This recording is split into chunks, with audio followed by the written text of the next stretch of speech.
Hello friends, last time we understand telescope, formula of telescope and उसमें दो cases देखेंगे for the near point and for the infinity image.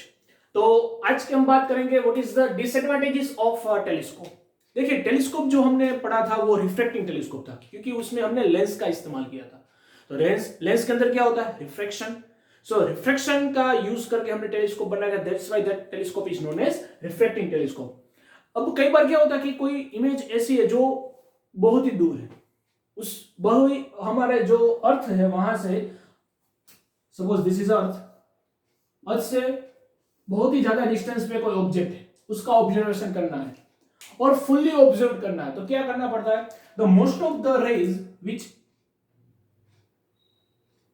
The रे or the maximum rays which came out from that object, it should be entered by this telescopic lens. Telescope के अंदर दो lens रहते हैं. First lens is objective, फिर रहता है eyepiece. Eyepiece छोटा सा रहता है, ऑब्जेक्टिव बड़ा सा रहता है. ओके, यहां से रहती है हमारी आई, इसको हम देखते रहते. तो जो हमारा ऑब्जेक्टिव लेंस है, ऑब्जेक्टिव लेंस में से मैक्सिमम रेज पास होनी चाहिए, तभी वो इमेज हमको क्लीन दिखती है, तभी वो ऑब्जेक्ट हमें क्लीन दिख सकता है. ओके, या फिर अच्छा दिख सकता है, उसकी इमेज अच्छी बन सकती है. So for that what we use, देखिए मैग्निफिकेशन जितना बड़ा उतनी इमेज क्लियर और बड़ी दिखती है. सो मैग्निफिकेशन ऑफ टेलीस्कोप क्या है, FO by FE, यस और नो. इट मींस व्हाट, अगर आपको मैग्निफिकेशन बढ़ाना है, if you want to increase the magnification, then FO को बढ़ाना पड़ेगा. FO should be larger. FO means objective focal length, yes और नो. तो ऑब्जेक्टिव फोकल लेंथ को बढ़ाना पड़ेगा. If you want to increase the objective focal length, then what happen, if you want to increase the objective focal length, तो उसके लिए जो objective lens है वो भी बड़ा करना पड़ेगा, क्योंकि तभी FO बड़ी होती है. सो ऑब्जेक्टिव लेंस जो है, ऑब्जेक्टिव लेंस अगर इसको बड़ा करना चाहेंगे तो क्या होगा, तो उसके अंदर कई सारी डिफिकल्टीज आती है, क्योंकि लेंस जो है वो लेंस एक मीडियम है. लाइट रेज जब उसमें से पास होती है तो रिफ्रैक्शन होता है, लेकिन उसके अलावा कई सारी चीज होती है. देखिए प्रिज्म हमने पढ़ा था, we understand the prism. In prism case the light is transferring several colours. when the refraction is happened, then not only light is reflect, but light is also disappear in the several colors. light 7 colours में divide हो जाती थी.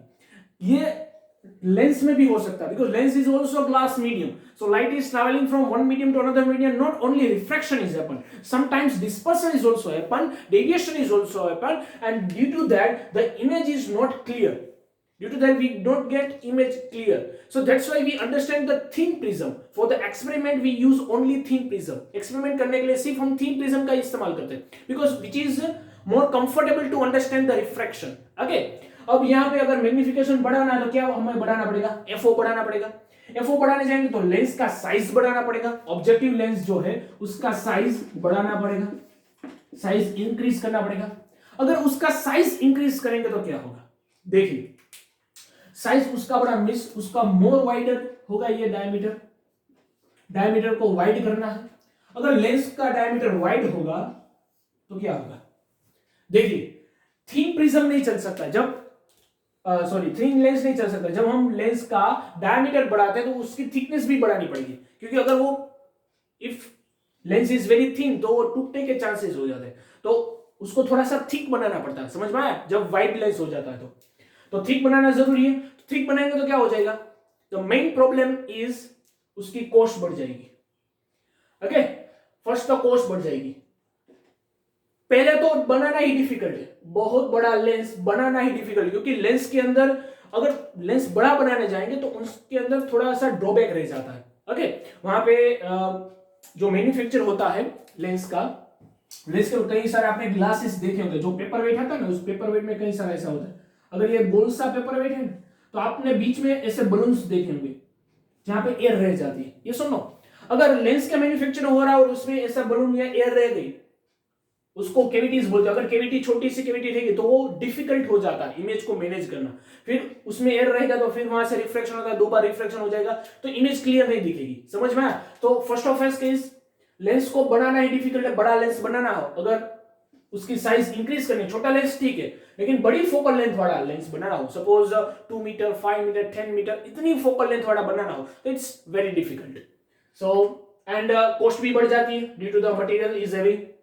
And third one is heavy mechanical support. देखिए अगर lens बड़ा है तो वो हाथ में खड़े रखते हैं तो हम कर नहीं सकते, अगर लेंस इतना छोटा सा है तो हाथ में खड़े रख सकते हैं, हाथ में पकड़ सकते हैं, लेकिन बड़ा लेंस है तो उसको स्टैंड चाहिए प्रॉपर, वरना आप 5 मिनट से ज्यादा नहीं ऑब्जर्व करना पाएंगे.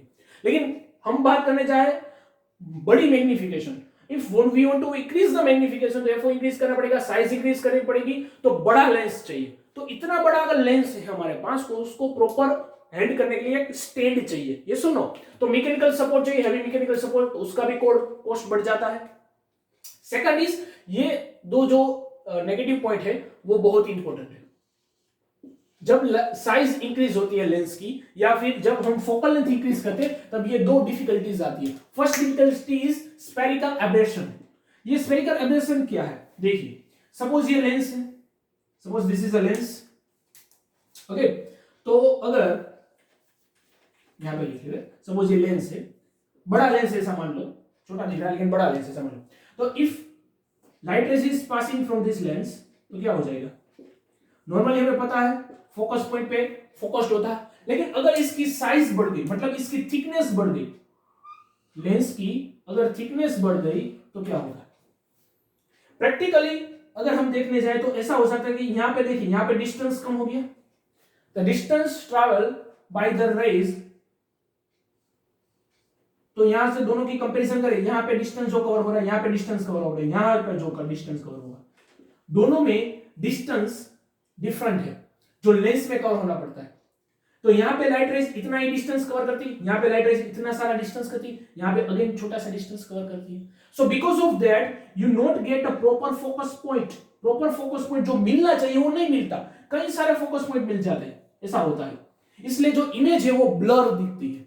समझ में आया? क्योंकि इनफाइनाइट से अगर लाइट रेज आता है तो इमेज फोकस पॉइंट पे ही मिलेगी, तो फोकस पॉइंट पे अगर इमेज मिलनी चाहिए तो वो इमेज ब्लर दिखती है because of the size of the lens is increase. Now the lens is become more thicker than earlier. समझ में आया? सो इसकी वजह से क्या हो जाता है कि जो ये साइज बढ़ गई तो ये स्फेरिकल एब्रेशन हो जाता है, इसको बोलते हैं स्फेरिकल एब्रेशन. जो स्फेरिकल सरफेस है वो स्फेरिकल सरफेस की वजह से ये होता है. So this is known as spherical aberration. तो ये इसकी डिसएडवांटेज होगी ये. And fourth last one is chromatic aberration. Chromatic aberration क्या है? देखिए जब हम प्रिज्म में बात करते हैं तो प्रिज्म में क्या होता है?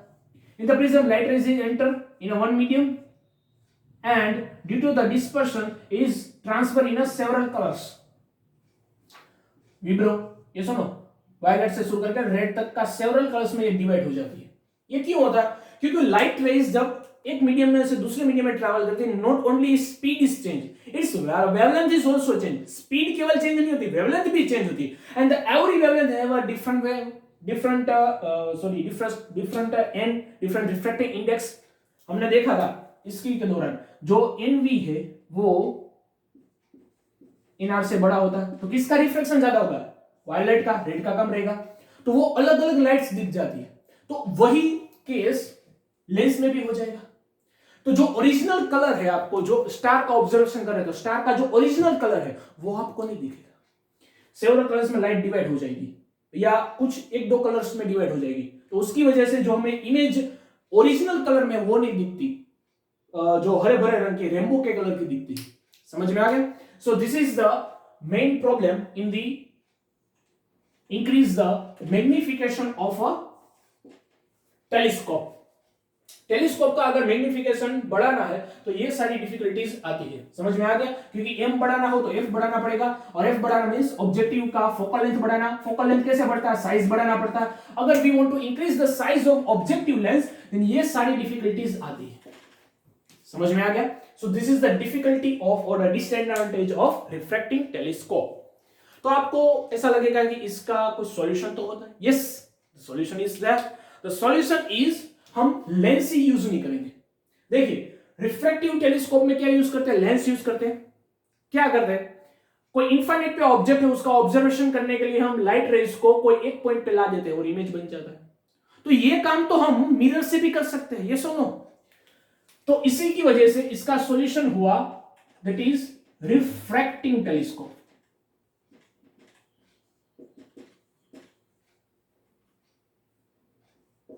Refracting telescope, reflecting telescope means reflection का यहां पे यूज किया था, अब हम यूज करेंगे रिफ्लेक्शन का। मतलब in this type of telescope we use one concave mirror, lens नहीं मिरर का इस्तेमाल, कॉनकेव मिरर।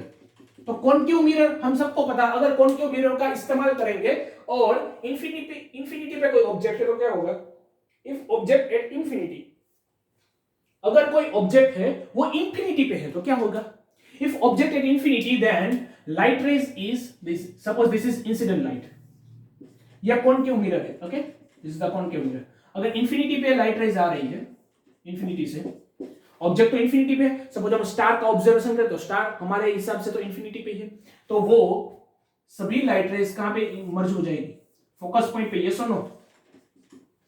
तो फोकस पॉइंट पे आपको छोटी सी इमेज दिखेगी, डॉटेड पॉइंट, छोटी सी image. So here we get the image of the object which is at infinite distance, okay. लेकिन अब यहां पे ऑब्जर्वेशन कैसे करेंगे, यहां पे इमेज तो मिल जाएगी, लेकिन ऑब्जर्वेशन करने के लिए हमें यहां पे जाना पड़ेगा ना, वो लाइट रेज हमारे आंख में आनी चाहिए, तब हमको वो ऑब्जेक्ट दिखता है। So this light rays should be enter in our eyes. लेकिन अगर यहां पे आंख रखेंगे तो कैसे पॉसिबल, यहां पर तो हम खड़े होकर देख नहीं सकते। अगर यहां पे खड़े होगे, मिरर के सामने खड़े होगे तो क्या हो जाएगा, जो लाइट रेज इनफाइनाइट से आ रही है उसके बीच में तो हम आ गए, समझ में आया। तो अगर उसके बीच में हम आ गए तो हम प्रॉपर इमेज नहीं देख पाएंगे, इसलिए इसका सॉल्यूशन क्या किया, सपोज ये दो लाइट हम लेते हैं, ओके, ये दो लाइट ली, एक्चुअल में ये रिफ्लेक्ट होके यहां पे आएगी, suppose this is a focus point, यहां पे आ रही है फोकस पॉइंट पे, this is a focus point F. लेकिन एक्चुअल में अगर यहां पे हम खड़े होकर देखेंगे तो मिरर के सामने आ जाएंगे, तो light rays, maximum light rays is not entering this, reflecting from this concave mirror, तो अच्छी इमेज नहीं दिखेगी। तो उसका सॉल्यूशन कर लिया, क्या किया, एक दूसरा लेंस रख देते हैं यहां पे रखेंगे दूसरा mirror, and that mirror is a convex mirror. यहां पे कौन सा मिरर रखेंगे, कॉन्वेक्स मिरर, ये था concave and this is a convex mirror, okay. यहां पे रखेंगे कॉन्वेक्स मिरर। कॉन्वेक्स मिरर क्या करता है, लेकिन देखिए concave mirror is a converging mirror and concave is a diverging mirror, yes. तो वो क्या कर देगा, जो लाइट रेज इनफाइनाइट से यहां तक आती थी, इनफाइनाइट से यहां से रिफ्लेक्ट हुआ, ये इनफाइनाइट से लाइट आई, केवल दो रेज ही हम ले रहे क्योंकि समझने में आसानी हो जाती है, ओके। तो इसको रिफ्लेक्ट करेगी एंड रिफ्लेक्ट करके यहां पे कहीं पे जोड़ देगी, समझ में आया, ऐसा रिफ्लेक्शन होगा, क्योंकि वो तो डाइवर्स कर देती, एक्चुअली कन्वर्ज हो रहा था, उसको डाइवर्ट करके यहां पे कहीं पे मिला गया। तो आपको क्वेश्चन होगा कि यहां कैसे देखेंगे, यस, उसका सॉल्यूशन है। उसके लिए हम यहां से छोटा सा रास्ता बना देंगे जहां से लाइट रेज पास हो जाए, लाइट रेज जो है वो पास हो जाए, समझ में आ गया, ओके। सो ये छोटा सा हम होल बना देंगे कॉनकेव मिरर में, okay, and this is the reflected light, यहां पे हमारी होगी आई, तो हम देख पाएंगे, समझ में आए। तो सिंपल मैकेनिज्म है, दो मिरर की यूज है, वी यूज टू मिरर्स, एक है कॉनकेव, दूसरा है कॉन्वेक्स, तो this is the concave mirror, this is a convex mirror, okay. यहां पे कॉनकेव रखेंगे, कॉन्वेक्स रखेंगे, कॉनकेव से जो लाइट रेज आएगी वो एक्चुअली फोकस पॉइंट पे मिलती थी, लेकिन रिफ्लेक्ट होके कहां चली जाएगी, यहां पे। तो यहां पे अगर हमारे आईज है तो हमें जो ऑब्जेक्ट है वो दिख जाएगा, समझ में आया। सो this is the simple construction of a reflecting telescope, understand. तो ये रिफ्लेक्टिंग टेलीस्कोप है, इसका सिंपल कंस्ट्रक्शन है, ये कंस्ट्रक्शन किया था सर केसगेन ने, इसलिए इसको केसगेन टेलीस्कोप भी बोला जाता है, this is also known as Cassegrain telescope या रिफ्लेक्टिंग टेलीस्कोप भी बोलते हैं, समझ में आ गया, ओके। इसका जो यूज है वो कई बार हम जो एक्सपेरिमेंट करते हैं वहां पे यूज करते हैं, कई सारी लेबोरेटरीज है उसमें भी यूज होता है। अब तो क्या होता है कि कैसग्रेन टेलीस्कोप और ये रिफ्रैक्टिंग टेलीस्कोप दोनों को मिला करके कई सारे टेलीस्कोप और भी बनाए गए, उसमें हम मिरर और लेंस दोनों का इस्तेमाल करते हैं। जो साइंटिस्ट है वो एक्सपेरिमेंट करते लेते हैं, लेकिन हमारे जो सिलेबस वाइज है उसमें ये दो ही टेलीस्कोप है, दो तरह के telescope. This is also known as reflecting telescope, और रिफ्लेक्टिंग टेलीस्कोप के अलावा इसको एस्ट्रोनॉमिकल टेलीस्कोप भी बोलते हैं, जो हमारे रिफ्लेक्टिंग वाला लेंस वाला इसको। This is the reflecting telescope. तो ये 2 मार्क्स में आता है, छोटा सा क्वेश्चन है। मेन इज दिस फिगर, तो फिगर से एक्सप्लेन करो, और इसको कंस्ट्रक्शन जो है वो लिखना है। तो इसमें 2 चीज आएगी, कंस्ट्रक्शन एंड वर्किंग